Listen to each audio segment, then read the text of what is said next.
Hey guys, Telegram Sam here. If you don't already know, I have an Instagram. It's Telegram underscore Sam underscore vinyl. So if you're on Instagram, check me out on there. But as the shirt would suggest, and if you've been watching my Instagram stories lately, we're going to be talking about Nirvana. Specifically, I'm going to be ranking their 3 studio albums since I just recently got the 30th remaster edition Nevermind, which was the only studio album I still needed from them.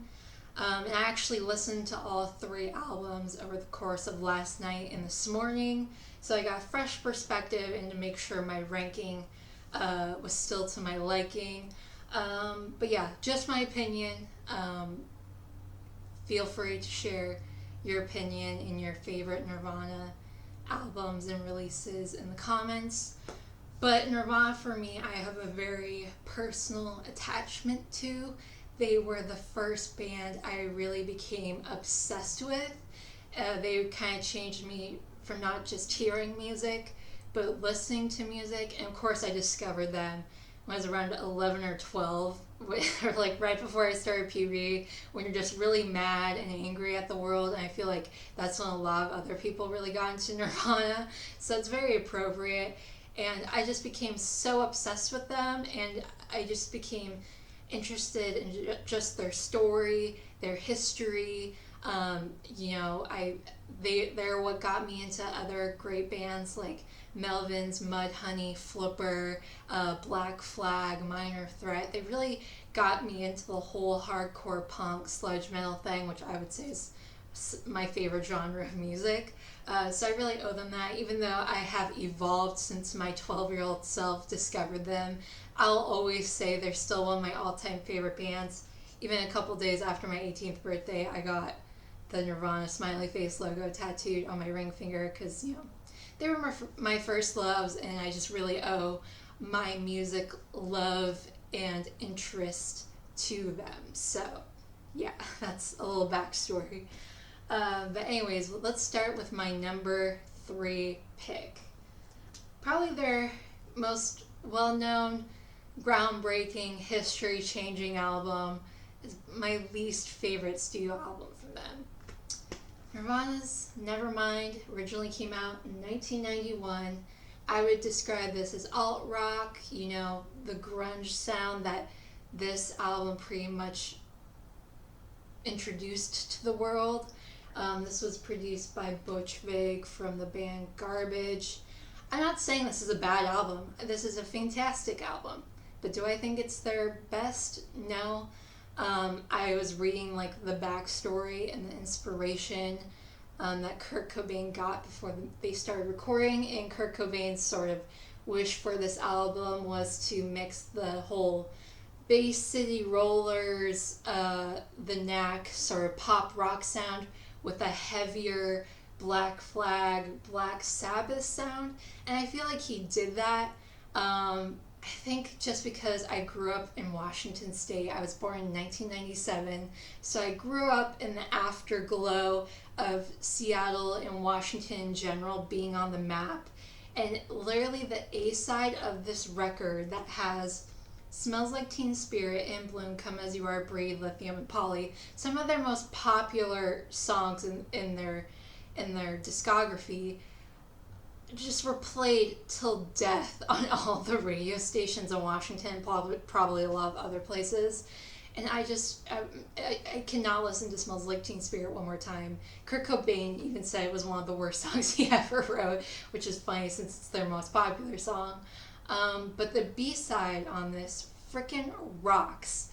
I love the B-side. You have the great opening of Territorial Pissings, Drain You, Lounge Act, Stay Away, On a Plane. It ends with the beautiful one of my favorite Nirvana songs, Something in a Way.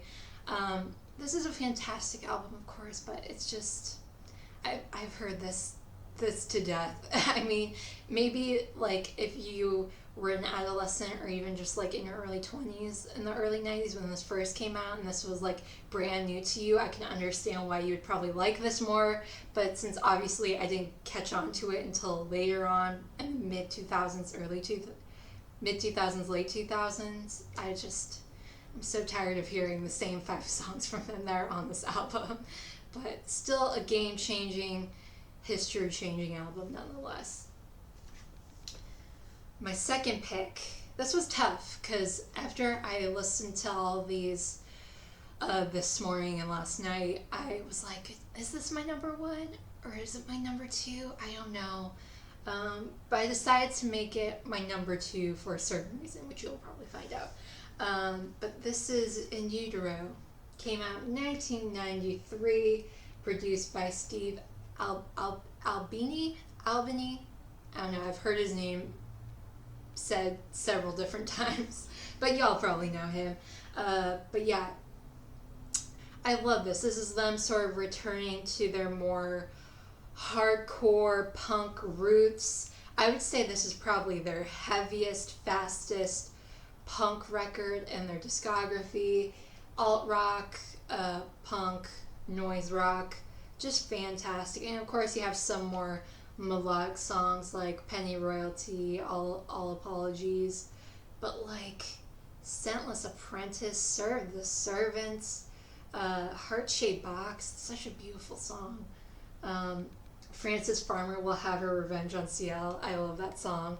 If you don't know the history of Frances Farmer and her awful life because she decided that she wanted to write a college paper in the 1940s about how communism was great, check out her story. It's just very humorous. But such a great, fantastic, heavy rocker of an album. And I guess Kurt Cobain purposely did that because he wanted to sort of get away from how huge and commercially successful their previous album Nevermind was. So he kind of wanted to purposely make something that wouldn't be commercially viable, and Geffen Records didn't even want to put it out because they're like, this isn't going to make us any money. Like, no one's going to want this. This isn't Nevermind. So they actually like redid and remixed some of the songs on here. I think Heart-Shaped Box and All Apologies, I think, were the ones they remixed to make them a little bit less loud and just more commercially sellable. But I still love this album. Fantastic. And my number 1 pick, which you guys probably aren't surprised about since I've talked about how this is my favorite Nirvana album several times before in my videos.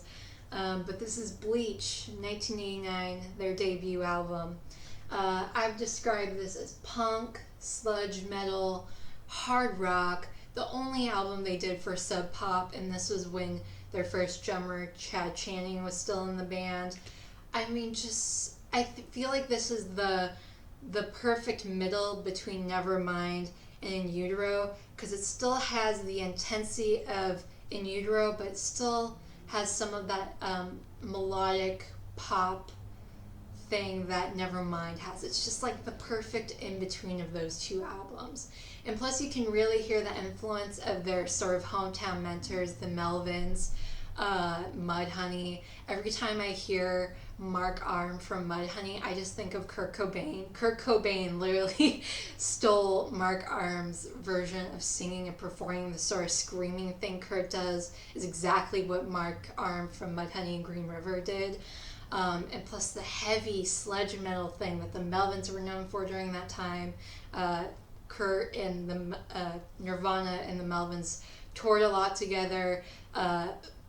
Kurt Cobain was sort of a fanboy of theirs, and I think one of the first concerts he ever saw when he was a teenager was a Melvin show. And you can really hear their influence on the songs on this.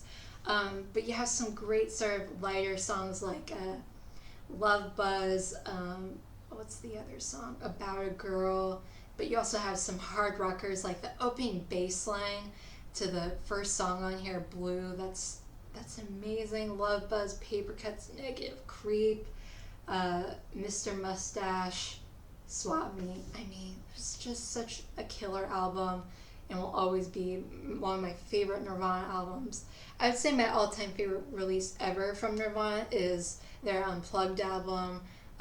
But maybe once I have all of their releases, I'll do an official ranking of all of their releases and not just their studio albums. But those are just my opinions on some of my thoughts and feelings on Nirvana's releases, one of my all-time favorite bands, and the band that really opened the floodgates for me as a music lover and collector. Thank you so much for watching. I'll see you guys in the next video. Bye.